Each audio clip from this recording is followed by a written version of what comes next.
You got an area control game for 2 players. You add on asymmetric player powers. You have Manny Tremblay, who is the artist and designer for this one of my favorite designers. He's the one who designed Marvel Dice Throne.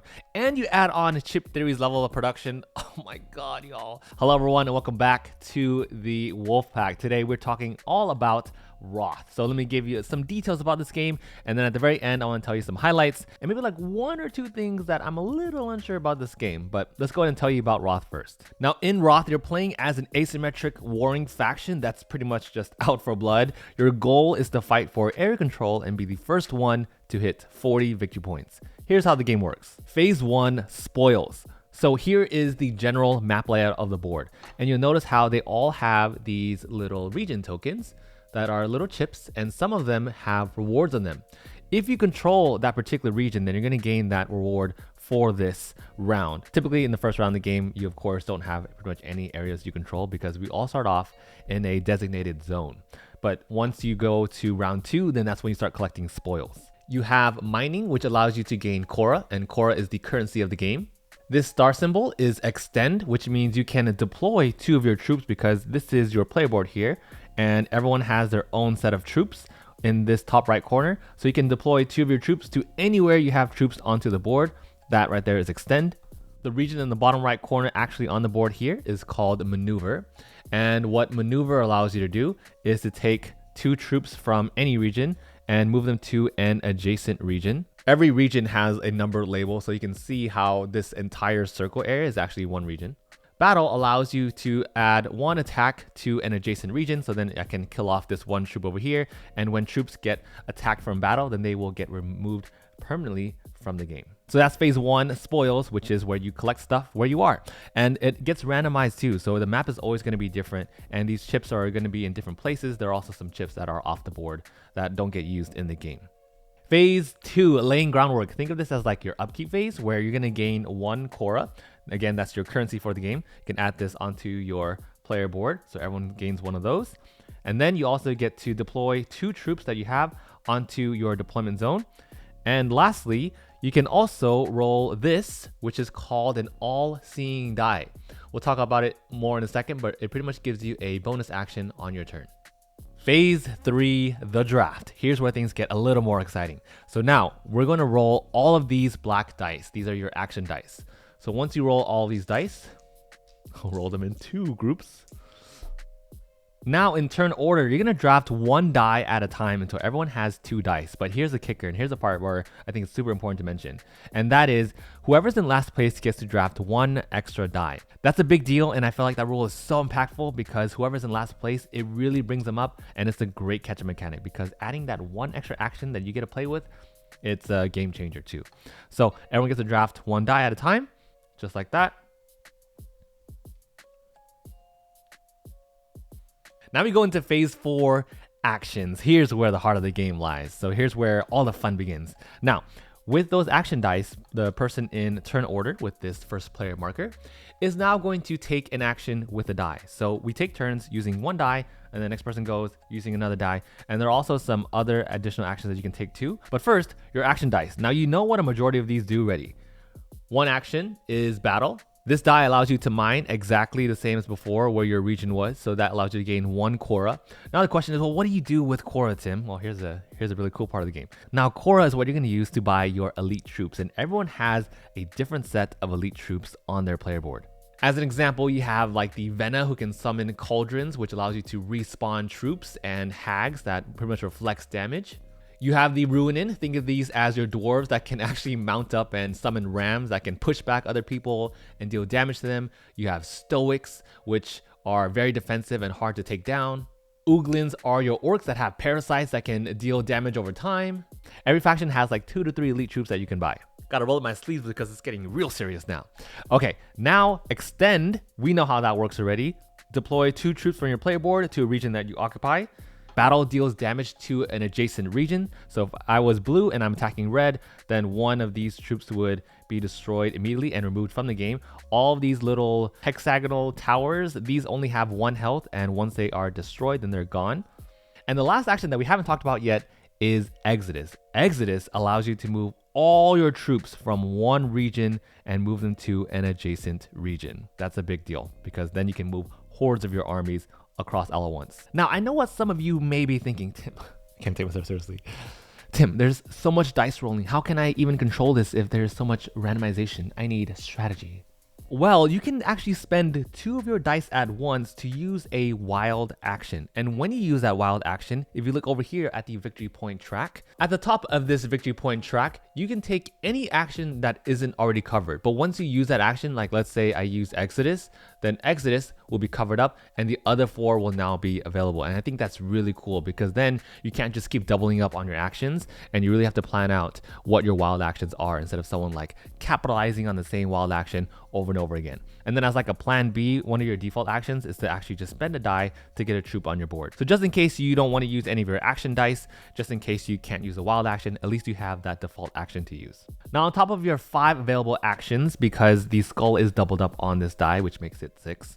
On top of that, you can buy elite troops, right? But you can buy as many as you want, and that is going to come into play in 1 second. But let's keep that in mind for now, okay? The last available thing that you can do is spend your all-seeing die. Now the all-seeing die, you know what this does? It gives you Korra. This one allows you to battle twice, but there are 2 other different ones that we haven't talked about yet. This crosshair allows you to attack any region on the board for 1 damage. And this one, this is a really fun one because this allows you to double up on any action that you just took. So let's say blue thinks they're on top of the world right now, controlling this region over here. Well, I can use Exodus for 1 and then spend my all-seeing die, that was a ×2, and move that again for another Exodus and move my entire army to contest this very center region. So once players have spent all of their action dice and optionally their all-seeing die and buying elite troops, then we move on to phase 5. So the whole point of this game, right, the goal is to get 40 points. Well, in phase 5, this is how you score victory points. If you have the most troops in that region, then you'll get the points listed on the actual chip. So in this case, I would get 1 point for controlling the bottom right region. Now, if I'm the only one controlling that region, then I also gain a bonus domination point. So because I have 1 point here, in total, I would get 2 points for this region, 2 points for that region. And then some factions also have elite troops that give you even more bonus points if you control that region. Like the Coda have these troops, which are like these giant tanks called the Grizzled. And the Grizzled allows you to gain +2 victory points if they're in a controlling region. If you hit 40 points, then you are the winner. But if not, you go into phase 6, which is when initiative changes and the player turn order will now shift to the next player. Now, the last thing I haven't mentioned is the best thing about this game. I saved it for last because it's really cool. And that is this right here. This right here is called a faction feat card. It is a one-time use ability that every faction has, and you can only use it once during the entire game. Think of this as like the way you go Super Saiyan in this game. You control the one time you can go Super Saiyan and launch an entire glass cannon attack. So let me show you an example. The Guild, think of them as like your rogue assassin type class. The Guild has an ability called once per game gain 10 Korra. You know what Korra does. You can use that to spend to buy elite troops. So I can gain 10 Korra, right? Now imagine this. Let's say I spent that ability, gain 10 Korra, spent all of that to then buy all these troops. I bought Stellan and Chryson in the Guild, all these crazy troops, deploy them onto a board in one setting. Then I spent my Exodus dice to move all these troops, except one for controlling. Just want to keep one there so I can gain some points to move them here. Then use my double up action die to now move them again to another region. Goodbye to the Coda. These one-time use abilities are insane and they are the absolute highlight of this game. I love that everyone has a very, very powerful ability and you never know when anyone's going to use it. You can use it at the very beginning of the game. You can use it towards the end when everyone has like their armies built out. You can use it whenever you want. And when you use these abilities, it makes such a big impact on the game. Let's go over a couple more, right? So you have the archers, kind of like the elf class. These are the Alden. The Alden can shoot arrows at every single region for 2 damage. Every single region. Boom, here comes an arrow shower. The Ruinin can have like this battering ram that can go around and just like bash people to destroy them and push them back. 3 times in a row. The paladins have like these immobile shields that can plant shields around the map, and then with their ability, it deals damage to every single region that has these shields. You have the Vena with mass resurrection, and then the Uglin straight up just deploys 10 troops to any region. I love how Roth just implements these crazy one-time use abilities, because with all these area control games before, they usually have abilities that kind of build up. Like you kind of build up to it, you're like leveling up throughout the game, and you can use them passively. And those abilities are strong, but they're not like game-changing abilities like these are. I almost thought it was a little scary that they have abilities that are so crazy impactful, but it's really interesting to see, because what's important is how you time these abilities and then how you can counter them. And I found that to be super fun in 2 and 3 player games. So I've played this game 3 times already, twice at 2 player and once at 3 player. And I feel like this game scales also really well across higher player counts. Like I think 4 would be super fun to have a ton of interaction here, but it plays really well at 2 because the map is small and you also get more action dice to use from when you're playing at a 2 player count. So 2 players is great. I can only imagine it being just as good at 4 players too. So let's talk about some negatives. Now there's one thing, as I was playing this game, I kept thinking about it. I was like, what is missing from this game? There was something like that was just lingering in the back of my mind. Like I really like this game, but there's one thing keeping me from loving it. One thing keeping me from like a really great game. And as I was thinking about the other area control games that I have that are like some of my top 5s of all time and just games that I just can't stop getting to the table. Like when I was thinking about Dwellings and Scythe and Blood Rage and Kemet and Ankh, all these great area control games, they all have one thing in common that is missing in Wroth. And that is an element of surprise. So in Roth, everything's open information. And that was cool at first, because then you get to kind of strategize depending on what everyone has. And there is a good amount of variability in you being able to manipulate your dice too, and choosing your wild actions and the dice rolls. So that part is really, really cool. I love how the actions are limited to what the dice rolls, and that makes it really fun.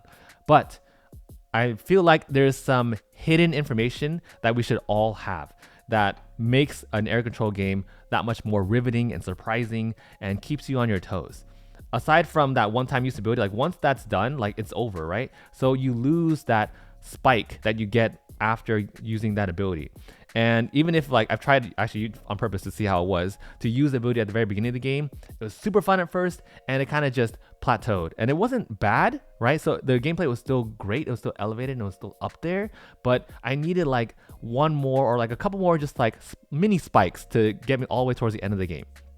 And it helps too that the victory points, they accumulate very, very fast, especially in a 2-player game too, because then there are less regions for you to control. Like for me, I'm missing those hand of cards and dwellings where I can use lightning bolts and different spells to resurrect and the fireballs.